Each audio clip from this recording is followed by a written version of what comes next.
நான் உங்கள் சவிதா கிருஷ்ணராஜ். இன்றைக்கி நம்ம பார்க்க போகிறது ஒரு சூப்பரான பிசிபேளை பாத் கர்நாடகா ஸ்டைல். அதுக்கு தேவையான பொருட்கள் துவரம்பருப்பு, உருளைக்கிழங்கு, பீன்ஸ், கேரட், பட்டாணி, சவ் மஞ்சத்தூள், சின்ன வெங்காயம், தனியா, பட்டை, ஜீரகம், கடலைப்பருப்பு, கடுகு, வேர்க்கடலை, காஞ்ச மிளகாய், கருவேப்பிலை, கொத்தமல்லி, எலுமிச்சப்பழம் சாறு, எண்ணெய், உப்பு தேவையான அளவு, சாதம் ஒரு பவுல். இப்போ எப்படி செய்கிறதுன்னுட்டு நம்ம பார்க்கலாம். இதில் வந்து ஸ்டவ் ஆன் பண்ணிவிட்டு பேனில் வந்து போட்டு ஃப்ரை பண்ணிக்கலாம். நம்ம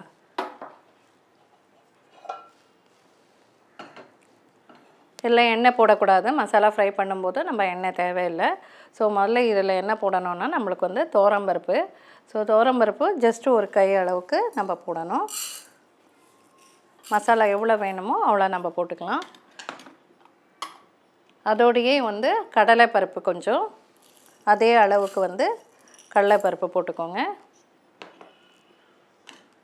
இது கொஞ்சம் நம்ம வதக்கினப்புறம் இதை வதக்கிடலாம். ஹையில் வச்சுட்டு கொஞ்சம் வதக்கிக்கலாம். கொஞ்சம் அது வதங்கினப்புறம் அப்புறமா தனியா வந்து ஆட் பண்ணிக்கலாம்.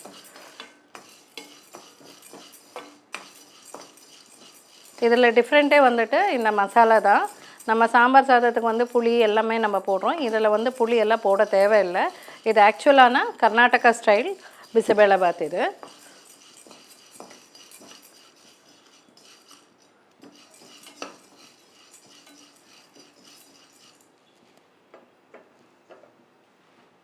இப்போ வந்து இது வந்து ரெண்டுமே சேர்த்துட்டு ஒரு 2 கை போட்டிருக்கேன், 2.5 கை 3 கை போட்டிருக்கேன் நான். ஸோ தனியாவும் அதே ஈக்குவலாக போட்டுக்கணும்.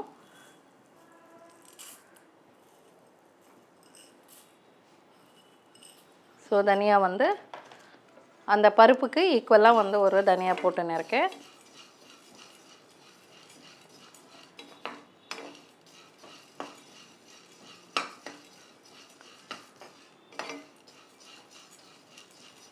வேகும்போது இதை கூட வந்துட்டு பட்டை வந்து போடணும்.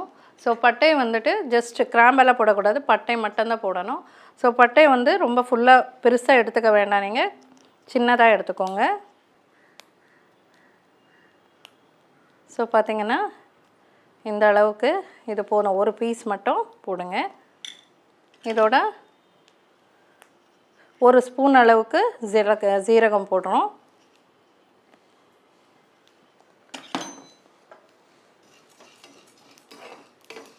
இப்போ பார்த்திங்கன்னா ஸ்மெல் வருது நல்லா. இப்போ சிம்மில் வச்சிடலாம். இப்போ இதோட வந்து காஞ்ச மிளகாய் நம்ம கொஞ்சம் போட்டுக்கலாம். காஞ்ச மிளகாய் ஒரு 4-5-6 வேலையை வச்சுருக்காங்க. ஸோ இதை போட்டுக்கலாம்.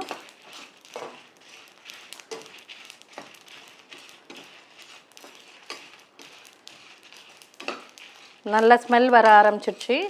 கடலைப்பருப்பு, துவரம்பருப்பு, தனியா எல்லாமே வந்து நல்லா ஃப்ரை ஆகுது.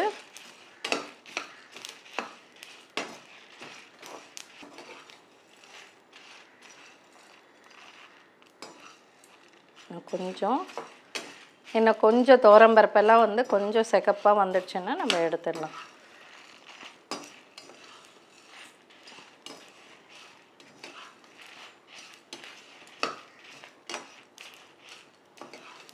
இப்போ ரெடி ஆகிடுச்சு. நல்லா ஃப்ரை ஆகிடுச்சு. தனியா, துவரம்பருப்பு, கடலைப்பருப்பு, பட்டை, அப்புறம் வந்து காஞ்ச மிளகாய். ஸோ ரெடி ஆகிடுச்சு. இதை ஆஃப் பண்ணிடுறேன். இப்போ நான் இதை கொஞ்ச நேரம் ஆறட்டும். அதுக்குள்ளே நம்ம வந்து பிசிபேளை பாத்துக்கு தாளிச்சிக்கலாம். நம்ம தாளிக்க ஆரம்பிச்சிடலாம். ஸோ இது வந்து சைடில் எடுத்து வச்சுக்கலாம். நம்ம ஓகே. இப்போ வந்து அடுத்தது வந்து நம்ம வந்து தாளிக்க ஆரம்பிச்சிடலாம். ஸோ ரைஸ் எல்லாமே ரெடியாக இருக்குது. ஸோ நம்ம தாளிக்கிறது எப்படின்னுட்டு நம்ம ஸ்டார்ட் பண்ணிக்கலாம். ஸோ இப்போ ஸ்டவ் ஆன் பண்ணிவிட்டு இந்த மாதிரி ஒரு பேன் வச்சுக்கிறேன். ஸோ இதில் அகலமானது வச்சுக்கிட்டிங்கன்னா எனக்கு கலர்றதுக்கு ஈஸியாக இருக்கும். அதனால தான் இப்போ இதில் வந்து ஒரு கப்பு எண்ணெய் போட்டுக்கலாம்.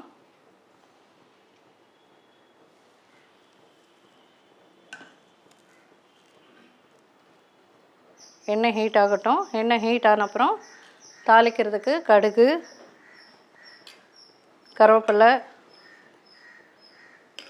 வேர்க்கடலை, இது வந்து பச்சை பட்டாணின்றதுனால நான் தாளிக்கும் போது நான் போடுறேன். நீங்கள் வந்து பட்டாணியை ஊற வச்சு வேக வச்சுருந்தீங்கன்னா அது வந்து நீங்கள் குக்கர்லேயே ப்ரெஷர் குக்கர்லேயே போட்டுக்கலாம் நீங்கள். இப்போ நான் வெஜிடபிள்ஸ் எல்லாம் வந்துட்டு நான் ஒரு தோரம்பருப்பு, பீன்ஸு, கேரட்டு, உருளைக்கிழங்கு இதெல்லாம் வந்துட்டு நான் ஒரு ப்ரெஷர் குக்கரில் போட்டு கட் பண்ணிவிட்டு, பீன்ஸ் எல்லாம் சாம்பார் கட் பண்ணுற மாதிரி கட் பண்ணிக்கோங்க. கேரட் வந்து ரவுண்டாக கட் பண்ணிக்கணும். ஸோ உருளைக்கிழங்கு எப்படி வேணாலும் நாங்கள் வந்து பீஸாக கட் பண்ணிக்கலாம். இதெல்லாம் தோரம்பருப்பு, மஞ்சத்தூள், உப்பு கொஞ்சம் லைட்டாக போட்டு ப்ரெஷர் குக்கரில் 3 விசில் எடுத்து வச்சுக்கணும் நம்ம. ஸோ இது வந்து நம்ம வந்து ஆல்ரெடி இந்த மாதிரி வேக வச்சுருக்கேன் நான். ஸோ இதில் வந்து எல்லாமே போட்டிருக்கேன் பாருங்கள். தோரம்பருப்பு, உருளைக்கிழங்கு, பீன்ஸு, கேரட்டு. ஸோ இன்னும் என்ன வெஜிடபிள்ஸ் நீங்கள் போட்டுக்கிறீங்களோ அதை போட்டுக்கலாம். ஆனால் இது வந்து ஆல்ரெடி ப்ரெஷர் குக்கர் பண்ணி தனியாக வச்சுக்கணும் இதை நம்ம. இப்போ எண்ணெய் சூடாகிடுச்சு, நம்ம வந்து தாளிச்சிடலாம். வந்து கடுகு போட்டுக்கிறேன். கடுகு வந்து ஒரு இந்த சின்ன ஸ்பூனுன்றதுனால ஒரு 2 ஸ்பூன் நீங்கள் நான் போட்டிருக்கேன். நீங்கள் எவ்வளோ வேணாலும் 1 ஸ்பூன் அளவுக்கு போட்டாலே போதுங்க. இந்த கருவேப்பிலை எடுத்து போட்டுக்கோங்க. ஸோ இப்போ கடுகு வந்து பொரிக்க ஆரம்பிச்சிடுச்சு. ஸோ கருவேப்பிலை கொஞ்சம் போட்டுக்கலாம். கருவேப்பிலை போட்டுட்டு இந்த வேர்க்கடலை வந்துட்டு நம்ம வந்து இதில் ஆட் பண்ணிக்கிறோம். வேர்க்கடலையும் போட்டாச்சு. அடுத்தது வந்து இந்த சின்ன வெங்காயம் வந்து இதுக்கு சாம்பார் சாதத்துக்கு எப்போவுமே பிசிபேளை பாத்துக்கு வந்துட்டு எப்போவுமே வந்து சின்ன வெங்காயம் தான் போடணும். ஸோ இந்த சின்ன வெங்காயம் வந்து நீங்கள் க்ளீன் பண்ணி எடுத்து வச்சுக்கோங்க. ஸோ இது வந்து தாளிக்கும் போது போட்டுடுங்க. சின்ன வெங்காயம் வந்து நீங்கள் ஒரு பவுல் அவ்வளோக்கு எடுத்து வச்சுக்கலாம். நீங்கள் இன்னும் ஜாஸ்தியாக வேணும்னா நீங்கள் 2 பவுல் கூட போட்டுக்கலாம். இதில் சின்ன வெங்காயம் நார்மல் வெங்காயத்தோட நாங்கள் பிசிபேளை பாத்துக்கு வந்துட்டு எப்போவுமே சின்ன வெங்காயம் போட்டால் தான் கொஞ்சம் டேஸ்ட்டாக இருக்கும். அடுத்தது இது பச்சை பட்டாணின்றதுனால நான் வந்து இதை வந்து இப்போ ஆட் பண்ணிக்கிறேன். இதை இப்போவே இந்த சூட்லேயே வந்து வெந்துடும்.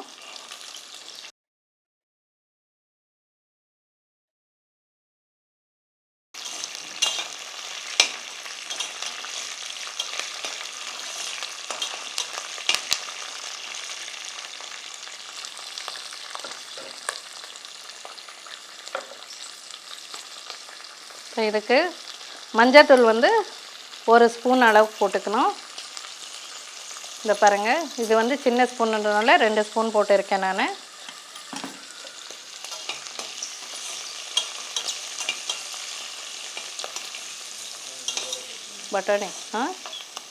பட்டாணியா ஆமாம் உயிரோடு போட்டு வச்சு. ஸோ இப்போ பட்டாணி இதை வந்து வெங்காயம்லாம் பார்த்திங்கன்னா பச்சை பட்டாணின்றதுனால அது நல்லா இதை பாருங்கள் நல்லா வெடிக்குது பாருங்கள், வெந்துடுச்சு. இப்போ நான் வந்து குக்கரில் வந்துட்டு நம்ம ஆல்ரெடி சொன்ன வெஜிடபிள்ஸு நம்ம வந்து பீன்ஸு, கேரட்டு, உருளைக்கிழங்கு, தோரம்பருப்பு 1.5 கிளாஸ் தோரம்பருப்பு இதெல்லாமே வந்து நம்ம வந்து குக்கரில் போட்டு ப்ரெஷர் குக்கரில் போட்டு 3 விசில் எடுத்து வச்சுக்கணும். ஸோ இதை எடுத்து வச்சுட்டா நம்ம வந்து இந்த மாதிரி தாளித்த உடனே இதை எடுத்து அதில் மிக்ஸ் பண்ணிக்கலாம் நம்ம. ஸோ இது ஒரு பவுலுக்கு இந்த ஒரு பவுல் தோரம்பருப்பெல்லாம் எடுத்துருக்கோன்னா அதே ஒரு பவுலுக்கு ரைஸ் வந்து நீங்கள் எடுத்துக்கலாம். இதெல்லாம் மசையணும், பருப்பு மசையணும் எல்லாம் ஒன்றுமே கிடையாதுங்க. ஜஸ்ட்டு பருப்பு போடுறதுனால நம்ம வந்து குக்கரில்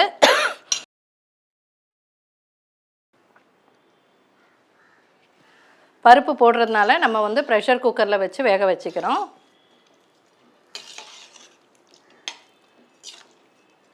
ஸோ இந்த மாதிரி மிக்ஸ் பண்ணிட்டோம் நம்ம. இப்போ அடுத்தது வந்துட்டு தக்காளி வந்து நம்ம எடுத்துக்கணும். தக்காளி வந்து பேஸ்ட்டாக போட்டுக்கணும் நம்ம.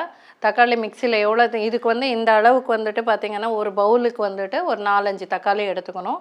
ஸோ 4-5 தக்காளி எடுத்துகிட்டு பச்சையாகவே நம்ம வந்து பேஸ்ட் பண்ணிக்கணும், மிக்சியில் அடித்து பேஸ்ட் பண்ணிக்கணும். இந்த பேஸ்ட்டு தான் நம்ம இதெல்லாம் சேர்க்க போகிறோம்.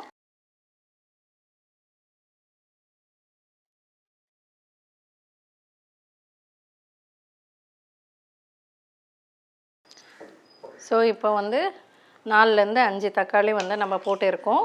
இது வந்து பச்சையாகவே வந்து நீங்கள் மிக்சியில் அடிச்சுட்டு இதில் ஆட் பண்ணிக்கணும். இது பாயில் ஆகட்டும், 1 நிமிஷம் பாயில் ஆகட்டும். இது கொதி வர்றதுக்குள்ளே நம்ம மசாலா வந்து ஃப்ரை பண்ணி வச்சுருக்கோம் இல்லையா, அது பொடி பண்ணிக்கலாம் நம்ம.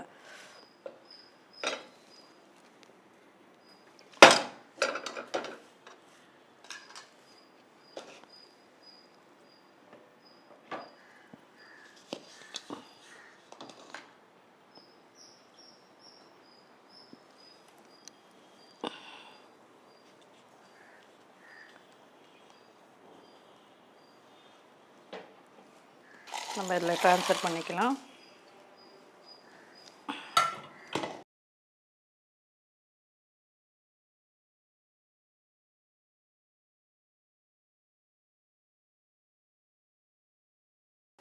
ஸோ இந்த மசாலாவை வந்து இப்போ ஆறிடுச்சு. இதை நம்ம மிக்சியில் போட்டு அடிச்சுக்கலாம்.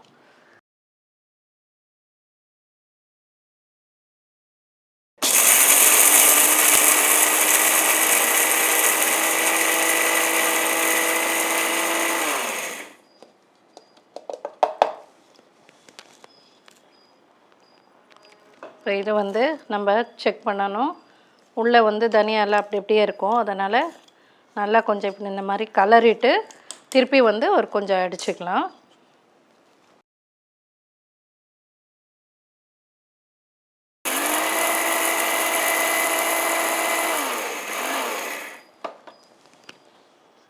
இந்த மசாலா வந்து புளியோதரை பவுடர் அடிக்கிறீங்க இல்லையா, அந்த மாதிரி குறை தான் அடிக்கணும். ரொம்ப நைஸாக வேண்டாம்.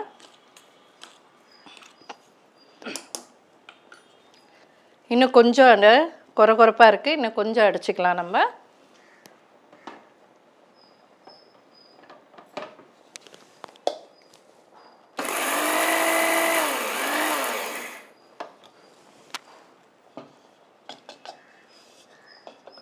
ஸோ இந்த மாதிரி குறைப்பாக இருந்தால் போதுங்க.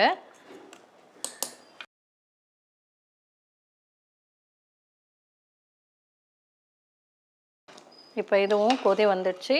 இப்போ இந்த ஸ்டேஜில் நம்ம வந்து இது வந்து ரைஸ் வந்து நம்ம ஆல்ரெடி குக் பண்ணி வச்சுருக்கோம். ஸோ இந்த அளவுக்கு ஒரு பவுல் ரைஸ் போட்டிங்கன்னா போதும். இதில் வந்து கிட்டத்தட்ட ஒரு 5-6 பேர் வந்து நம்ம சாப்பிட்டுக்கலாம்.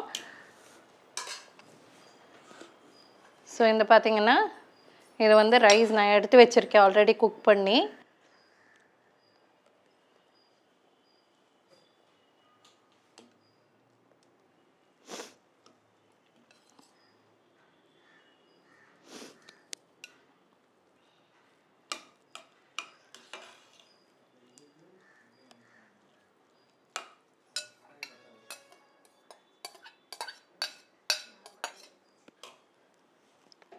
இதை வந்து நம்ம ரைஸ் வந்து பண்ணி வச்சது வந்து நம்ம கலரிட்டோம். எப்போவுமே பருப்பு காய்கறி இதெல்லாமே வந்து ஜாஸ்தியாக இருக்கணும்.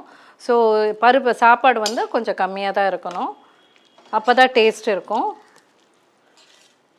ஸோ நம்ம இப்போ வந்து ப்ரெஷர் குக்கரில் வேக வச்சது போட்டாச்சு. நம்ம வந்து சாப்பாடும் வந்து செஞ்சு வச்சது அதுவும் ஆட் பண்ணிட்டோம். இப்போ அடுத்தது வந்து நம்ம மசாலா போடணும். இப்போ வந்து மசாலா ஆட் பண்ணுறேன் நான். ஸோ மசாலா வந்துட்டு இதில் பார்த்திங்கன்னா 1 2 3 ஒரு 4 ஸ்பூன் போடுற இதுக்கு. இந்த மசாலா நீங்கள் எடுத்து வச்சுட்டு அடுத்த தடவை பண்ணும்போது கூட நீங்கள் யூஸ் பண்ணிக்கலாம். அதே மாதிரி பெருங்காயம் கொஞ்சம் போடுறோம் டேஸ்ட்டுக்கு. சால்ட் வந்து இதுக்கு என்ன தேவையோ அந்த அளவுக்கு சால்ட்டு நான் போட்டுடுறேன். ஸோ இந்த மாதிரி மசாலா பொடி நம்ம அரைச்சி வச்ச மசாலா பொடி ஆட் பண்ணிட்டோம். சால்ட் ஆட் பண்ணியிருக்கேன். பெருங்காயம் தூள் கொஞ்சம் வந்து போட்டுக்கலாம் நீங்கள். இப்போ வந்து கொஞ்சம் சாம்பார் பொடி இருக்கும் இல்லையா வீட்டில், அந்த சாம்பார் பொடி கொஞ்சம் வந்து டேஸ்ட்டுக்கு போட்டுக்கலாம்.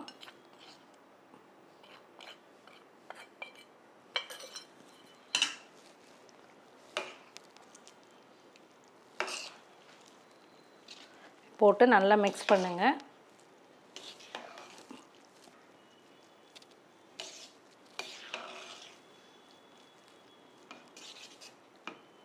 நல்லா கலரியாச்சு. இப்போ இது கொஞ்சம் பாயில் ஆகணும். கொஞ்சம் நேரம் ஒரு 10 மினிட்ஸ் பாயில் ஆகட்டும். அப்படியே ஆல்ரெடி எல்லாம் வெந்திருக்கு. ஆனால் எல்லா மசாலா இது எல்லாமே வந்து நம்மளுக்கு மிக்ஸ் ஆகிறதுக்காக கொஞ்சம் பாயில் ஆகணும் இது. ஸோ இப்போ பாருங்கள், இப்போ நல்லா கொதி வந்துடுச்சு. ஒரு 10 நிமிஷம் நல்லா வேக வச்சுருக்கேன் நான். ஸோ எதுக்கு வேக வைக்கிறோன்னா இந்த மசாலா ஸ்மெல்லெல்லாம் வந்துட்டு நம்மளுக்கு போகிறதுக்காக நம்ம வேக வைக்கிறோம். ஸோ நல்லா மிக்ஸ் ஆகிடுச்சு எல்லாமே. இதில் இப்போ வந்து நான் வந்து நம்ம டேஸ்ட்டுக்கு கொஞ்சம் நெய் ஆட் பண்ணிக்கலாம். நெய் கொஞ்சம் ஒரு ஸ்பூன் எவ்வளோ வேணுமோ ஒரு 2 ஸ்பூன் அளவுக்கு நான் ஆட் பண்ணுறேன் பாருங்கள்.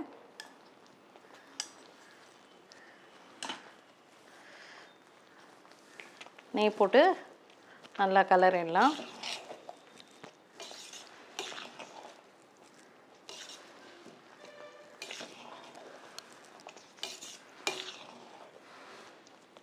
ஸோ ஃபைனலாக வந்துட்டு புளிப்புக்காக நம்மளுக்கு வந்து இதெல்லாம் லெமன் வந்து நம்ம வந்து பிழிஞ்சு வச்சுருக்கேன் நான். இந்த லெமன் சாறு வந்து இதில் ஆட் பண்ணுறேன்.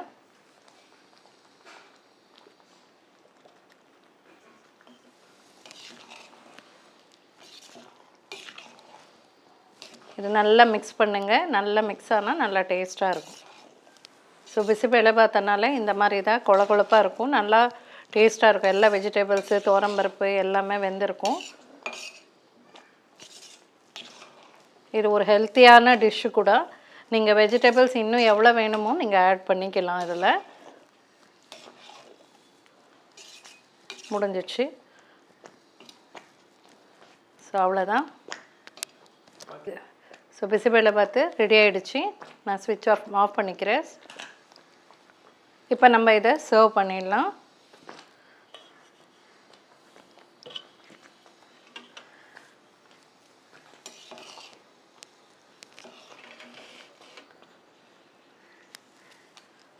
இல்லை நல்லா பவுலில் எடுத்து போட்டுக்கலாம் நம்ம.